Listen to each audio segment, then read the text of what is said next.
Hello everyone.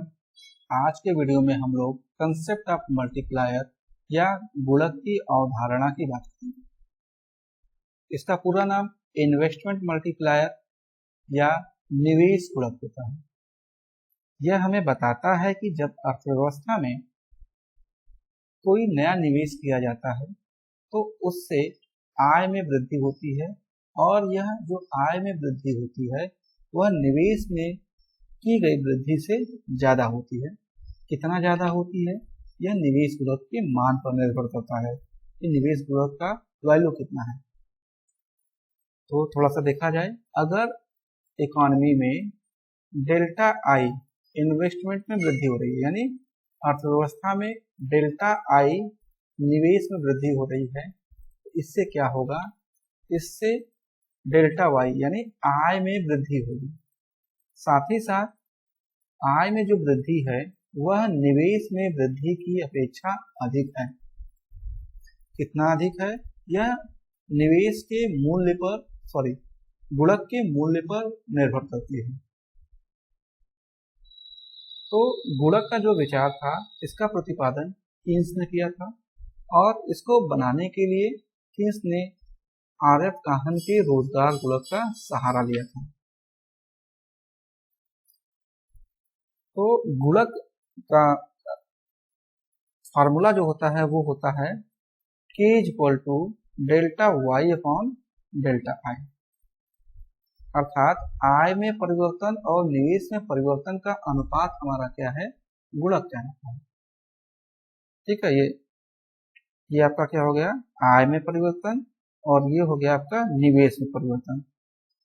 तो आय में परिवर्तन और निवेश में परिवर्तन का अनुपात हमारा गुणक कहलाता है। इसी को हम ऐसे लिख देते हैं, delta I = K delta Y, यानी delta Y = K delta I, यानी जो निवेश जब बढ़ेगा तो निवेश में वृद्धि होने से आय में जो वृद्धि होगी वह गुणक गुना हो जाएगी। इसको हम एक एग्जाम्पल से आगे देखेंगे। तो चलिए शुरू करते हैं। सबसे पहले हम ये बात करेंगे कि कीन्स ने मंदी को दूर करने के उद्देश्य से गुणक का प्रयोग किया। जब 1929-30 में विश्वव्यापी मंदी आई हुई थी तो कीन्स ने इस मंदी का कारण और इसको दूर करने के उपाय बतलाए थे, और उसी बतलाने की प्रक्रिया में गुणक का निर्माण इन्होंने किया हुआ। कीन्स का निवेश गुणक आय में परिवर्तन और निवेश में परिवर्तन का अनुपात है। K = delta Y upon delta Y, जहां K हमारा निवेश गुणक को बता रहा है, डेल्टा वाई हमारा आय में परिवर्तन को, डेल्टा आई हमारा निवेश में परिवर्तन को बतला रहा है। कीन्स का निवेश गुणक आर.एफ. काहन के रोजगार गुणक की अवधारणा पे आधारित है। तो एक मार्क्स में क्वेश्चन पूछता है कि रोजगार गुणक का प्रतिपादन किसने किया था, तो ये है आपका आर.एफ. काहन, ये आपको याद रखना होगा। और निवेश गुणक का प्रतिपादन किसने किया था, तो जे.एम. कीन्स ने किया था। गुणक यह बताता है कि निवेश में वृद्धि होने पर आय में वृद्धि गुणक गुना होती है, अर्थात K = K डेल्टा आई। ये जो हमारा फार्मूला ऊपर वाला है, ये इसी को इसने थोड़ा सा आगे बढ़ा दिया है। डेल्टा वाई को यही रखा हुआ है और डेल्टा आई को इस K से मल्टीप्लाई कर दिया। क्या हो गया, K delta Y = K delta I. अब हम लोग इसको एक न्यूमेरिकल एग्जांपल से समझेंगे कि अगर हमने अर्थव्यवस्था में 100 करोड़ का इन्वेस्टमेंट किया, K का मूल्य यानी गुणक का मूल्य 2 है, तो आय में वृद्धि कितनी हुई। तो देखिए, जब निवेश में वृद्धि हुई तो आय में वृद्धि होगी, और इस आय में जो वृद्धि होगी वह निवेश की तुलना में अधिक होगा। कितना अधिक होगा, वो इस K की मान पर निर्भर करता है। तो इसी फार्मूले में हम लोग क्या करते हैं, डेल्टा वाई को रहने देते हैं, K की जगह पे 2 रख देंगे और डेल्टा आई की जगह पे 100 रख देंगे। तो डेल्टा वाई इक्वल टू क्या हो गया 200 करोड़, यानी अर्थव्यवस्था में अगर 100 करोड़ का निवेश किया जाता है तो आय में वृद्धि 200 करोड़ हो जाती है। तो ये होता क्यों है, इसको हम लोग वर्किंग ऑफ मल्टीप्लायर में देखेंगे। आगे चलते हैं। यह सिद्धांत कुछ मान्यताओं पर आधारित है। गुणक का जो कॉन्सेप्ट है वो कुछ मान्यताओं पर आधारित है। पहली मान्यता क्या है, इसमें स्वायत्त निवेश को लिया जाता है। हम किस इन्वेस्टमेंट की बात कर रहे हैं, स्वायत्त ऑटोनोमस इन्वेस्टमेंट की बात कर रहे हैं, जो कि लाभ से प्रभावित नहीं होता है या आय के घटने बढ़ने से प्रभावित नहीं होता है। इसको अगर जानना हो तो इससे पहले वाले लेक्चर में मैंने इन्वेस्टमेंट फंक्शन की बात की है, आप उसको देख सकते हैं। दूसरा है विनियोग में वृद्धि, विनियोग निवेश को ही बोलते हैं। निवेश में वृद्धि होने पर आय में वृद्धि तत्काल हो जाती है। जब निवेश में 100 करोड़ का वृद्धि किया गया तो 200 की आय तुरंत तैयार हो गई, ये मान्यता है। तीसरी बात क्या है, कीमतें स्थिर रहती हैं। चौथी मान्यता है त्वरक सिद्धांत की अवहेलना करता है। गुणक जो है त्वरक सिद्धांत की अवहेलना करता है। ये क्या है, इसको हम लोग आगे देखेंगे। बेसिकली होता क्या है कि जब इन्वेस्टमेंट बढ़ता है तो इनकम बढ़ जाती है, इनकम बढ़ता है तो आपका कंजम्पशन बढ़ता है, और इस उपभोग के बढ़ने से हमारा निवेश भी बढ़ जाता है। तो उपभोग का निवेश पे क्या प्रभाव पड़ता है, इसकी अध्ययन हम लोग त्वरक के अंतर्गत करते हैं। तो फिलहाल के लिए आप इसको जान जाइए कि जो निवेश है वह त्वरक के सिद्धांत की अवहेलना करता है। अर्थव्यवस्था एक बंद अर्थव्यवस्था है, यानी विदेश की जो अर्थव्यवस्थाएं हैं उनसे हमारा कोई संबंध नहीं है। हम किसी देश को कुछ आयात नहीं कर रहे हैं, ना तो कुछ किसी देश से कुछ निर्यात कर रहे हैं। तो एक मार्क्स में क्वेश्चन पूछ सकता है कि बंद अर्थव्यवस्था क्या होती है।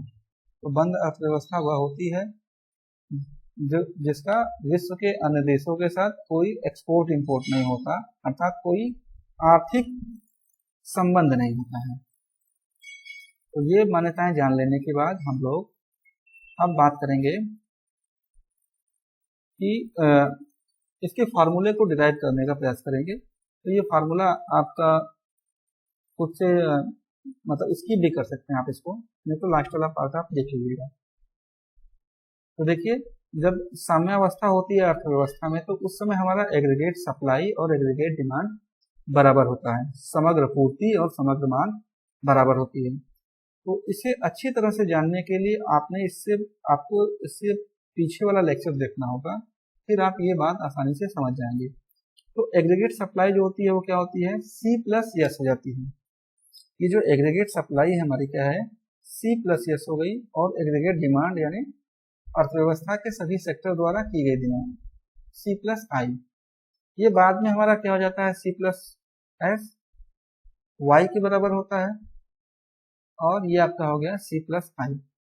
अब हम करते क्या है कि अर्थव्यवस्था में डेल्टा आई यानी डेल्टा आई के बराबर इन्वेस्टमेंट में वृद्धि करते हैं, तब हमारा जो गुणक होता है वह क्रियाशील हो जाता है, जिससे आय बढ़ती है और आय के बढ़ने से उपभोग में भी वृद्धि हो जाती है। तो देखिए क्या हुआ, ये जो इन्वेस्टमेंट हमने क्या किया था, आई से क्या कर दिया, डेल्टा आई कर दिया, डेल्टा आई इन्वेस्टमेंट में वृद्धि कर दी। ये कैसा इन्वेस्टमेंट बढ़ाया हमने, ऑटोनोमस इन्वेस्टमेंट, स्वायत्त निवेश हमने बढ़ाया।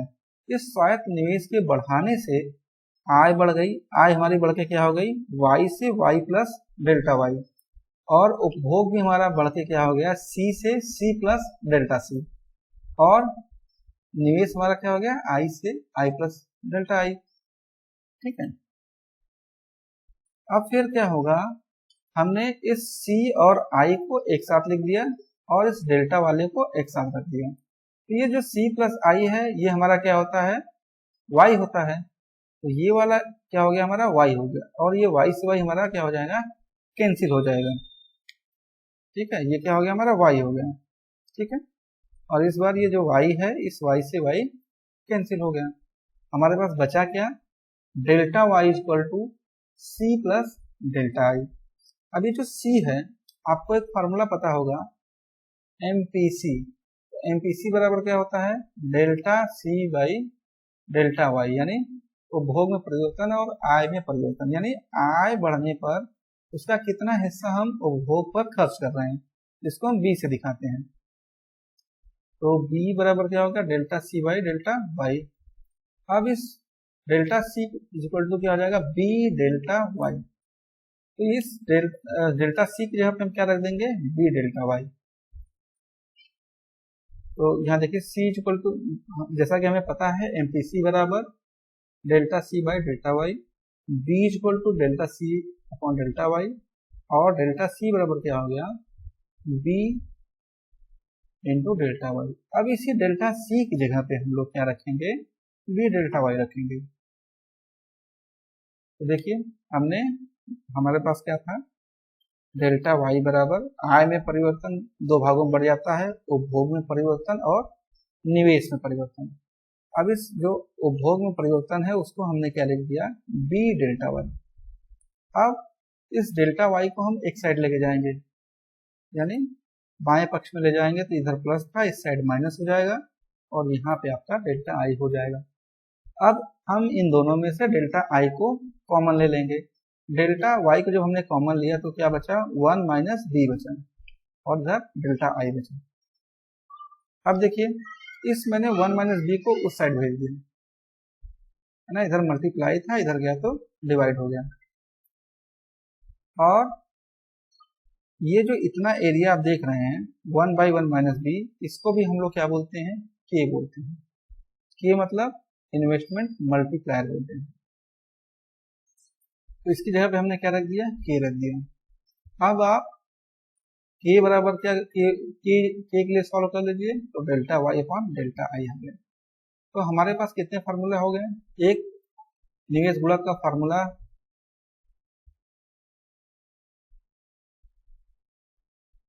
एक मिनट प्लीज।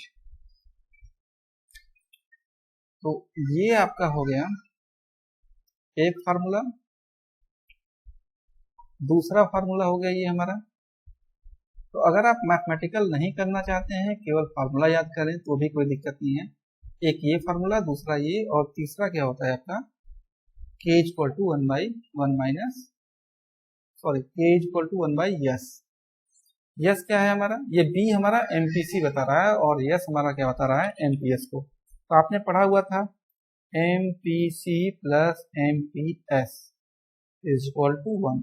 तो एमपीसी की जगह पे हम क्या रख देते हैं, बी रख देते हैं, और एमपीएस की जगह पे हमने एस रख दिया। तो आपका ये 1 के बराबर आ गया। एस इक्वल टू क्या हो जाएगा, 1 माइनस बी। तो यहाँ पे जो 1 माइनस बी है उसी की जगह पे क्या रख दिया है, एस। ये क्या है आपका, एमपीएस। तो इस के का जो है इस बी के साथ भी रिलेशन है और इस यस के साथ भी रिलेशन है। तो बी के साथ हमारा पॉजिटिव रिलेशन है और एस के साथ नेगेटिव रिलेशन है। देखिए अगर इस इक्वेशन में हम लोग बी का मान बढ़ाएंगे तो के की वैल्यू बढ़ेगी। जैसे बी का मान क्या हो सकता है, तो ये जो बी यानी एमपीसी है, इसका न्यूनतम मान 0 हो सकता है और अधिकतम मान कितना हो सकता है, 1 हो सकता है। तो सबसे पहले 0 रखिए, तो के इक्वल टू क्या आ जाएगा आपका, 1 बाई 1 माइनस बी। बी की जगह पर हमने क्या कर दिया, 0 कर दिया, यानी 1 बाई 1, यानी के इक्वल टू 1। तो के का न्यूनतम मान क्या हो सकता है आपका, 1 हो सकता है। ठीक है, अब इस के बी का मान हम बढ़ाते हैं, मान लेते हैं 0 से क्या कर दिया, 0.2 कर दिया। तो आपका ये होमवर्क है कि 0.2 करिए, 0.4 करिए, 0.5 करिए, करके देखिए के की वैल्यू क्या आ रही है। ठीक है, लास्ट में मैं क्या कर रहा हूँ कि के इक्वल टू 1 रख दे रहा हूँ, अधिकतम वैल्यू रख दे रहा हूँ। तो के बराबर जब मैंने बी इक्वल टू जब मैंने 1 रखा इस इक्वेशन में, यानी जितना हमारी आय बढ़ी है सारा का सारा क्या कर जा रहे हैं, उसको कंज्यूम कर जा रहे हैं, उपभोग पे व्यय कर दे रहे हैं। तो के बराबर हमारा हो जाएगा 1 बाई 1 माइनस बी की जगह पे 1 कर दिया, ये क्या हो गया 1 बाई 0। तो के की वैल्यू क्या हो गई, इनफाइनाइट हो गई। अगर हमने हमारी जो आय बढ़ी है, अगर हम उस पूरे आय को उपभोग पर व्यय कर देते हैं, कुछ भी नहीं बचाते हैं, तो हमारा क्या होता है, हमारा निवेश गुणक अनंत हो जाता है। तो निवेश गुणक का न्यूनतम मान कितना हो गया आपका 1 हो गया और अधिकतम मान क्या हो गया 0 हो गया। ठीक है, तो निवेश गुणक हमारा जो है मार्जिनल प्रोपेंसिटी टू कंज्यूम के साथ कैसा रिलेशन इसका है, इसका पॉजिटिव रिलेशन है, यानी जब B बढ़ेगा तो K भी बढ़ेगा, तो रिलेशन कैसा हो गया पॉजिटिव, इसको हमने देखा था। दूसरी तरफ MPS 1/B इसके साथ उल्टा रिलेशन है। तो एक हमने K का फॉर्मूला क्या रखा हुआ था, K मतलब investment multiplier is equal to 1/S। अगर S की वैल्यू बढ़ रही है तो K का मान क्या हो रहा है घटेगा। ठीक है, तो यानी S अगर बढ़ेगा यानी MPS अगर बढ़ेगा तो K हमारा क्या होगा कम होगा, इसलिए इन दोनों के बीच में नेगेटिव रिलेशन है। तो K की जो न्यूनतम वैल्यू वो क्या है 1 है और अधिकतम वैल्यू इनफाइनाइट है। अब हम बात करेंगे कि वर्किंग ऑफ मल्टीप्लायर, गुणक किस प्रकार से कार्य करता है। तो इसके लिए हमें दो चीजें माननी पड़ेगी। एक कि हमने अर्थव्यवस्था में मान लिया कि 100 करोड़ का ऑटोनोमस इन्वेस्टमेंट किया है और उपभोग की सीमांत प्रवृत्ति B बराबर क्या है हमारा 1/2 या 0.5 है, 0.5 है। ठीक है, तो जब हमने 100 करोड़ का इन्वेस्टमेंट किया तो इकोनॉमी में कितना आय बढ़ा 100 करोड़ आय बढ़ गया, और ये जो आय में वृद्धि होती है ये दो भागों में बढ़ जाती है। ये जो आपकी इनकम में वृद्धि होती है ये दो भागों में बढ़ती है, एक तो उपभोग में और दूसरा सेविंग में। तो उपभोग में कितना बढ़ेगा 50। क्यों बढ़ेगा, क्योंकि हमारा B कितना है यानी MPC कितना है 0.5 है। यहाँ देखिए डेल्टा C बराबर क्या हो जाएगा, डेल्टा C बराबर आपका हो जाएगा B की जगह हमने 0.5 कर दिया और Y की जगह पे 100 कर दिया, ये आपका आ जाता है 50। यानी 100 करोड़ आय होने पर यह 50 करोड़ उपभोग पे खर्च हो जाएगा और 50 करोड़ बचा लिया जाएगा, और delta Y minus delta C equal to delta S होता है। तो देखिए 100 में से क्या किया हमने, ये डेल्टा C घटा देंगे, 100 में से 50 घटा देंगे तो आसानी से आपका 50 आ गया। तो ये पहले राउंड में हुआ। पहले राउंड में क्या हुआ कि आपने 100 करोड़ का इन्वेस्टमेंट किया। जब आपने 100 करोड़ का इन्वेस्टमेंट किया तो आपका उपभोग में परिवर्तन 50 करोड़ का हो गया और सेविंग में वृद्धि भी 50 करोड़ की हुई।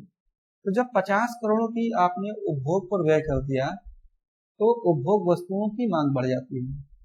जब उपभोग वस्तुओं की मांग बढ़ेगी तो आय बढ़ जाएगी, यानी ये जो है अगले राउंड सेकेंड राउंड के लिए 50 इनकम का काम करेगी।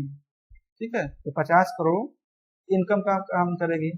तो जब 50 करोड़ आय में वृद्धि हुई तो उपभोग हमारा फिर से कितना हो जाएगा इस 50 करोड़ का आधा, क्योंकि हमारा MPC का मान कितना है 0.5 है, यानी 25 करोड़ हमारा क्या हो गया डेल्टा C हो गया और 25 करोड़ हमारा क्या हो गया डेल्टा S हो गया। अब ये जो 25 करोड़ है ये अगले राउंड के लिए फिर से इनकम का काम करेगी, और ये जो हमारा इनकम है ये फिर से दो भागों में बटेगा, चेंज इन कंजम्पशन और चेंज इन सेविंग। तो 25 करोड़ का आधा कितना हो जाएगा 12.5 करोड़। क्यों, क्योंकि हमारा B का मान कितना है 0.5 है। इसी प्रकार से ये क्रिया चलती रहती है जब तक कि अंतिम में ये शून्य नहीं हो जाती, आय में वृद्धि शून्य नहीं हो जाती। अब इसको हम अगर जोड़ें, इस चेंज इन इनकम को जोड़ें 100 प्लस 50 प्लस 25 प्लस 20.5 प्लस 6.25, तो आप इसको जोड़ेंगे जब तो ये आपको मिल जाएगा 200 के बराबर। ये हमें 200 के बराबर मिल जाएगा। जैसे देखिए एक मैं जोड़ के बता देता हूँ आपको, 100 plus 50 plus 25 plus 12.5 plus dot dot, ये जा रहा है अपना आपका। हमने क्या कर दिया यहाँ से 100 को कॉमन ले लिए, तो इधर कितना हो गया 1 प्लस 1/2 हो जाएगा। ये 50/100 करेंगे, कट के 1/2, ये 1/2 का स्क्वायर,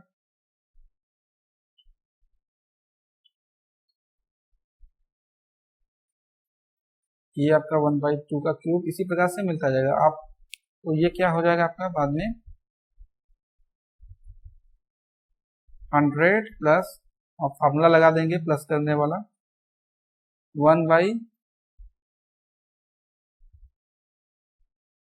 माइनस आर, आर यहाँ पे क्या है 1/2 आपका है।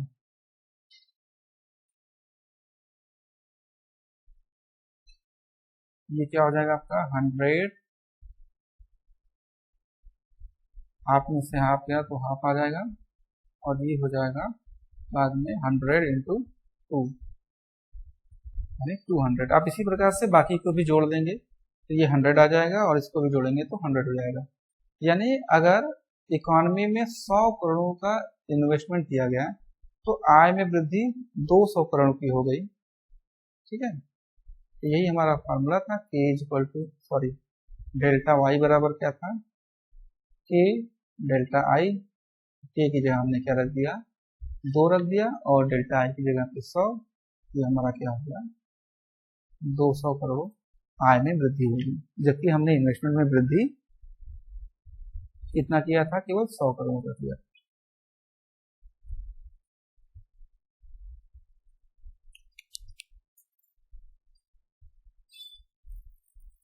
अब इसको हम लोग ग्राफिकली समझेंगे, गणित के द्वारा इसको समझने का प्रयास करेंगे। ये हमारा एक्स एक्सिस है और ये हमारा वाई एक्सिस। एक्स एक्सिस पे हम लोग राष्ट्रीय आय को दिखा रहे हैं, और वाई एक्सिस पे हम लोग एग्रीगेट एक्सपेंडिचर या समग्र व्यय को दिखा रहे हैं। ये हमारा एग्रीगेट सप्लाई कर्व है एएस, इसको हम लोग सी प्लस एस कहते हैं, और ये जो एंगल बनाता है ये 45 डिग्री का एंगल बनाते हुए एक रेखा होती है। ये हमारा क्या है, ये हमारा देखिए एग्रीगेट सप्लाई कर्व हमें मिल गया। ये हमारा एग्रीगेट सप्लाई है। इक्विलिब्रियम में क्या होता है, एग्रीगेट सप्लाई एग्रीगेट डिमांड के बराबर होती है। तो aggregate supply C plus S होती है, और ये क्या होता है सी प्लस आई। तो हमें आई पता होना चाहिए, ये हमारा आई होगी, है ना। इससे पहले वाला अगर आप इस डायग्राम को समझना चाहते हैं तो इससे पहले वाला लेक्चर आप देख लीजिए। ये हमारा इन्वेस्टमेंट है, ये इन्वेस्टमेंट कैसा है, ऑटोनोमस इन्वेस्टमेंट है। ये इनकम लेवल से प्रभावित नहीं होता है, एक कांस्टेंट रेट से चलता रहता है। ये आई इक्वल टू हमारा क्या हो गया आई बार, ठीक है, आई इक्वल टू आई बार। ये हमारा है उपभोग फलन, C equal to A plus B Y. ये दूरी हमारे क्या कहलाती है, ए कहलाती है। इसको मैं पहले भी इसका हम लोगों ने बात कर दिया है। ये एरिया हमारा क्या है, डिस सेविंग को बताता है, बचत को बताता है। यहाँ इक्विलिब्रियम में हो जाता है, इधर हमारी सेविंग बताने लगती है। अब देखिए इस सी और आई को जोड़ेंगे तो हमें क्या मिल जाएगा, एग्रीगेट डिमांड मिल जाएगा। ये हमारा क्या हो जाएगा, एग्रीगेट डिमांड का सी प्लस आई, ये हमारा एग्रीगेट डिमांड है। तो इकोनॉमी में अभी इक्विलिब्रियम कहाँ पे हो रहा है, इस पॉइंट पे हो रहा है, ठीक है, इस इवन पॉइंट पे इक्विलिब्रियम हो रहा है। और इनकम कितना हो रही है, डेल्टा वाई की। अब क्या करेंगे हम अर्थव्यवस्था में डेल्टा आई इन्वेस्टमेंट बढ़ाते हैं। यानी इन्वेस्टमेंट को हमने आई से क्या कर दिया, बढ़ा के आई प्लस डेल्टा आई कर दिया, ठीक है। आई से हमने क्या कर दिया, आई बार प्लस डेल्टा आई कर दिया। तो अब हमारा जो एग्रीगेट डिमांड कर्व था वो भी क्या हो जाएगा, ऊपर की तरफ शिफ्ट हो जाएगा। ये नया एग्रीगेट डिमांड कर्व हो गया हमारा, C plus I plus delta I हो गया हमारा। अब जो नया इक्विलिब्रियम बन रहा है वो E2 पॉइंट पे बन रहा है, और जो नई इनकम आ रही है वो हमारी क्या हो जा रही है, Y2 हो जा रही है, ठीक है। ये हमारी Y2 हो गई। तो आप देखिए हमने निवेश में कितना परिवर्तन किया, डेल्टा आई का, ये आप देख सकते हैं, ये दूरी है, ये हमारा निवेश में परिवर्तन है डेल्टा आई, ठीक है, जो हमें यहां से पता चल रहा है, ये हमारा डेल्टा आई है, ठीक है, ये वाला एरिया, ठीक है, डेल्टा आई हमने बनाया था, यानी निवेश में हमने डेल्टा आई का परिवर्तन किया, तो इसके परिणाम स्वरूप आय कितना बढ़ गई हमारी, डेल्टा वाई, यानी इस निवेश की तुलना में आय में वृद्धि ज्यादा हो रही है, यही हमारा क्या कहलाता है, गुणक के कारण हमारी आय में ज्यादा वृद्धि हो रही है। अब ये इस गुणक के प्रभाव को कुछ चीजें कम कर देती हैं, जिसे हम लोग गुणक का रिसाव या लीकेजेज ऑफ मल्टीप्लायर कहते हैं, लीकेज हो गया। तो पहला लीकेज क्या होता है, बचत होता है। अगर आय में वृद्धि हुई और इस आय में वृद्धि होने, निवेश, सबसे पहले हमने क्या माना कि निवेश में वृद्धि हुई, निवेश में वृद्धि होने से आय में वृद्धि हुई। अब ये आय में वृद्धि का हम लोग अगर पूरा का पूरा कंजम्पशन पे खर्च कर देते हैं, उपभोग कर जाते, तो निवेश का मान अनंत हो जाता है, ठीक है। ये देखिए a equal to 1/1 minus B, अगर पूरा का पूरा हमने क्या कर दिया, उपभोग कर दिया, यानी b इक्वल टू 1 हो गया, ये क्या हो जाएगा हमारा, अनंत आ गया वैल्यू। लेकिन हम क्या करते हैं, पूरी का पूरा जो आय रहता है उसको उपभोग पे खर्च न करके कुछ पैसा बचा लेते हैं। इसी बचाव के कारण गुणक जो है अच्छे से काम नहीं कर पाता है, उसमें कुछ रिसाव आ जाता है, ठीक है, लीकेज आ जाता है। जैसे कोई टंकी है, उसमें कोई छेद हो गया तो वो टंकी जल्दी नहीं भर पाएगी। इसी प्रकार से गुणक जब काम करता है तो कुछ लीकेजेज होते हैं, जिसके कारण से यह अच्छे से काम नहीं कर पाता है, इसकी गति कम हो जाती है। तो सबसे पहला क्या है इसमें, बचत। जब आय बढ़ी, आपने पैसा उपभोग पे न खर्च करके बचा लिया, तो ये क्या हो जाएगा, गुणक के प्रभाव को कम कर देगा। दूसरा आपका क्या होता है, पुराने ऋणों की अदायगी। जब आपकी आय बढ़ी, आपने इस आय को उपभोग पर खर्च न करके पुराना ऋण किसी से लिया हुआ था उसे दे दिया, तो भी गुणक अच्छे से काम नहीं कर पाएगा। गुणक तभी काम करेगा जब आपने बढ़ी हुई आय को उपभोग पर व्यय कर दिया। जितना उपभोग पर व्यय करेंगे, जितना पोर्शन, उतना पोर्शन तो गुणक अच्छे से काम करेगा। और आपने अगर उतना पोर्शन गुणक को अच्छे से काम उपभोग पर खर्च नहीं किया तो वो काम नहीं करेगा। तो ये था दूसरा हमारा ऋणों की अदायगी, जिसमें बढ़ी हुई आय को हम लोग क्या कर देते हैं, पुराने ऋण चुका देते हैं, जिससे गुणक में रिसाव आ जाता है।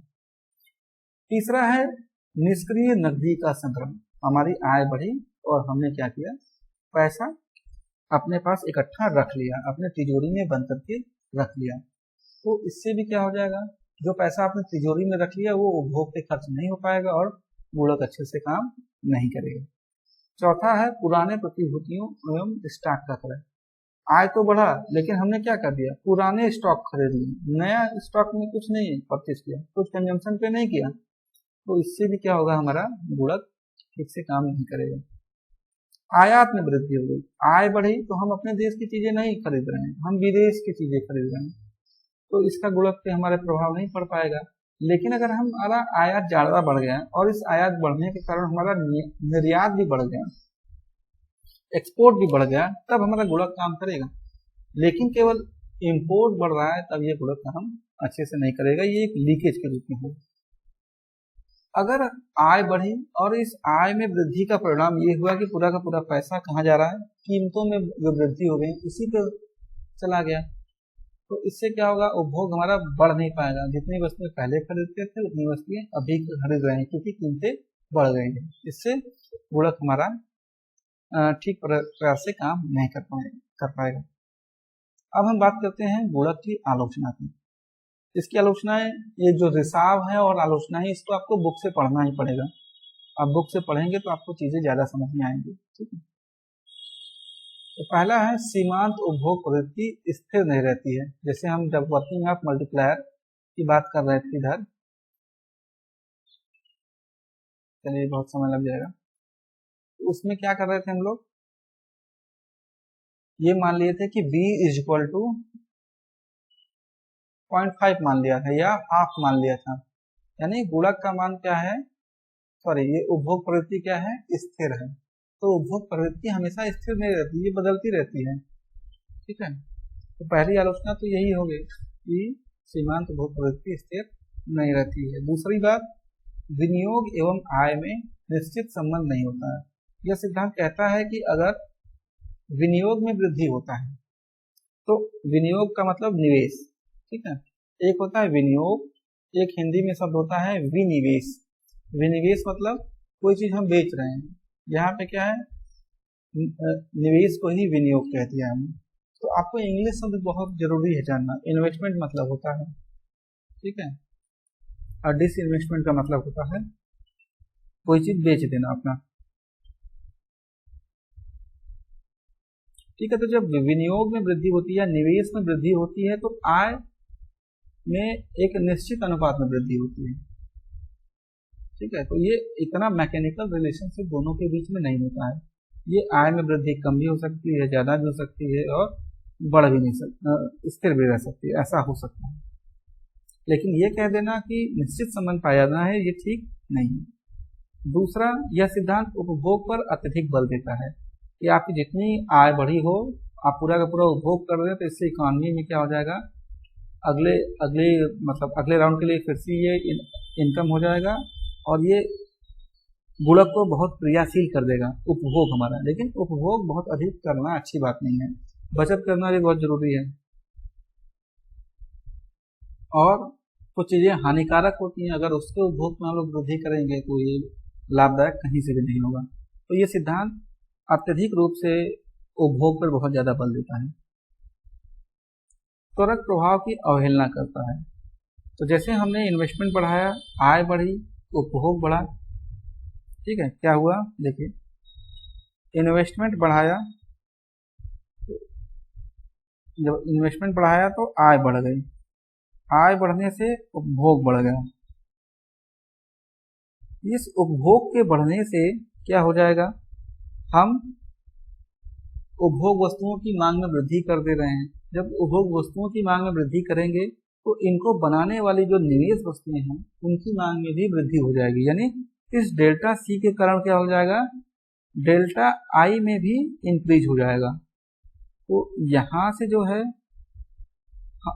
गुणक क्या कहता है कि आय वृद्धि होगी और फिर से क्रिया चलने लगेगी, लेकिन त्वरक कहता है कि इन्वेस्टमेंट भी बढ़ जाएगा।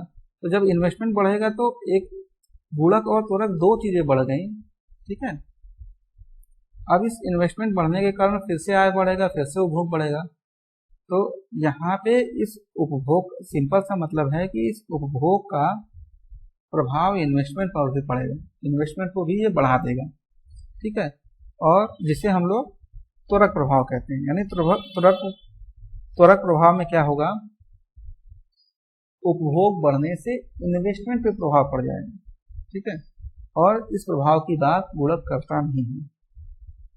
एक मार्क्स में क्वेश्चन पूछ सकता है कि त्वरक क्या होता है, तो त्वरक आप बताइएगा कि उपभोग में वृद्धि होने पर निवेश में क्या प्रभाव पड़ता है, यानी delta C by delta I, ये आपका क्या हो जाता है, त्वरक हो जाता है। और इसका विचार सबसे पहले अफ्टालियन ने दिया था, ये आपके सिलेबस में नहीं पूछना चाहिए। फिर अगला है समय विलंब की व्याख्या नहीं। तो जब इन्वेस्टमेंट में वृद्धि होती है तो आय बढ़ती है, उपभोग बढ़ता है और फिर से आय बढ़ती है, तो ये इस क्रिया में समय लगता है। लेकिन ये सिद्धांत कहता है कि ऐसा नहीं होता, तुरंत ही हमारा गुणक क्रियाशील हो जाता है। आपने जो ही 100 करोड़ का इन्वेस्टमेंट किया तो आय में वृद्धि 200 करोड़ की हो गई, तो ऐसा संभव नहीं है। Thank you.